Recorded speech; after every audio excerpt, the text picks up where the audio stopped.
So, we have reached the fourth aircraft model in this set of 5 Azerbaijan Airlines aircraft models. It is, however, the first that is of Boeing.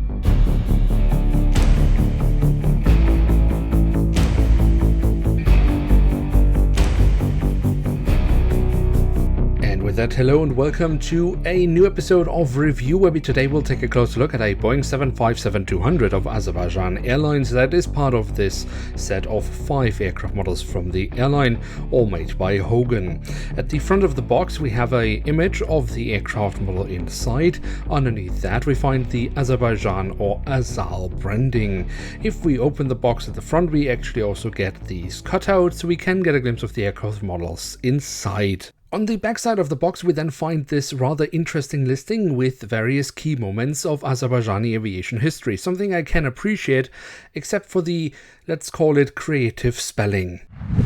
And here is the Boeing 757-200 in the former standard livery of Azerbaijan Airlines. The aircraft type entered service with the airline back in 2000, while the aircraft model that we have here in front of us was created by Hogan, just like the other aircraft models of this box set, back in 2011. Now, with no further ado, let us start our tour around the aircraft model to see what it actually has to offer, with a look at the tail section, where we on the vertical stabilizer find the Azerbaijan Airlines or Azal branding.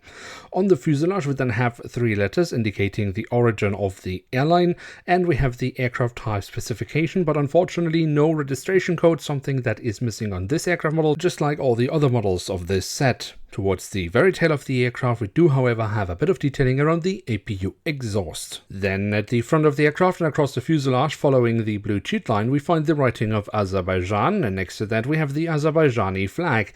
But we don't really get any other details other than those related to the livery, and it's the same story around the cockpit section. Here again we have the detailing from the livery and the cockpit windows, but that's all we get here. That is a bit disappointing, to be honest. When we then take a look at the engine nacelles, we can see the blue cheat line has been continued from the fuselage, and we have the silver leading edge printed on, but that's really all we can mention when we talk about printed details.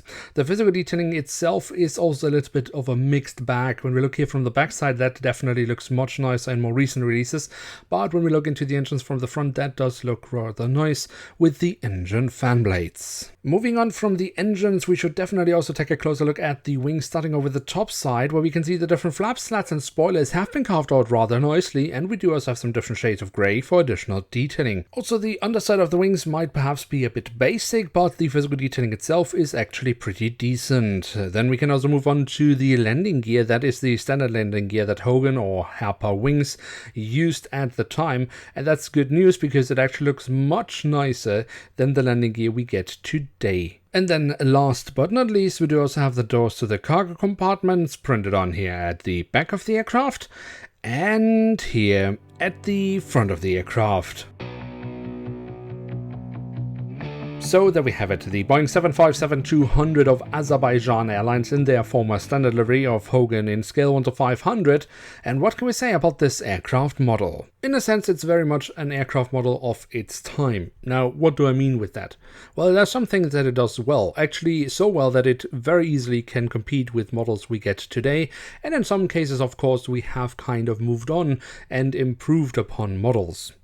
Now, where I really like this aircraft model is actually the mold itself. The shape, especially around the cockpit, is really brilliant, and also the landing gear itself is fantastic, much better than anything we see these days from Hogan/Harper Wings, given that Hogan is a subsidiary of Harper Wings. Where the model can't quite compete with more recent releases is the detailing around the engines, the way the wings have been mounted into the fuselage. That does look better in more recent releases, or in general the amount of details in the print quality. Now, the print itself is not bad, but it is really the most basic details we are getting here from Hogan.